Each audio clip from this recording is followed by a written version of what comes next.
आज नारद जी से कहती हैं भक्ति माता की, है नारद जी महाराज, जो माता स्वयं तो नवयौवन है परंतु उसके पुत्र कैसे हैं?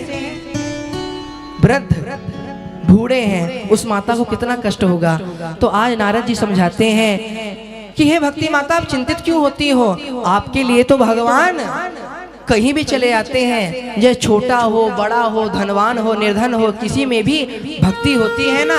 तो हे माता भक्ति, आपके ही कारण से मेरे कृष्ण कहीं भी चले आते हैं, कहीं भी दौड़ पड़ते हैं। आज नारद जी ने बताया कि हे भक्ति माता, कन्हैया आपसे बड़ा ही प्रेम करते हैं। ऐसा मत समझना कि भगवान इस पाप कर्म को, इस संसार में पाप को क्यों बढ़ने दे रहे हैं, ऐसा मत समझना।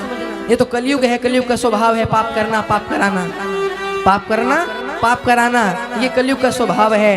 परंतु हे भक्ति माँ, हे माता भक्ति, आपसे कृष्ण बड़ा प्रेम करते हैं, इसमें कोई संशय नहीं है। भक्ति माता कहती हैं यह तो बात सत्य है, परंतु हे नारद जी महाराज, मेरे इन ज्ञान वैराग्य पुत्रों का बुढ़ापा दूर कर दीजिए। आज नारद जी महाराज ने ज्ञान वैराग्य का नाम पुकारा, गीता वेदांत का पाठ सुनाया, परंतु वह अचेत ही पड़े रहे ज्ञान वैराग्य। उसी समय आकाशवाणी हुई कि हे नारद, ज्ञान वैराग्य का बुढ़ापा दूर करना है, वृद्धावस्था को दूर करनी है, तो जाओ सत्कर्म करो। और यह सत्कर्म तुम्हें और कोई नहीं, कौन बताएंगे? कोई संत ही बताएगा। नारद जी सोचते हैं ये तो गड़बड़ है गई। मैंने गीता वेद सबका पाठ सुना दिया, परंतु ये तो कुछ समझ से ही नहीं आता है। आकाशवाणी कहती है सत्कर्म करो, क्या गीता पाठ सत्कर्म नहीं है? वेद पढ़ना क्या सत्कर्म नहीं है? तो आज नारद जी खोज में चलते हैं संतों की। बद्री का आश्रम में आए, वहां पर 5 वर्ष के छोटे छोटे 4 बालक मिले, जिनका नाम और कोई नहीं, भगवान का दूसरा अवतार सनत कुमार जी था। सनत कुमार जी को आज अपनी पीड़ा बताते हैं नारद जी महाराज।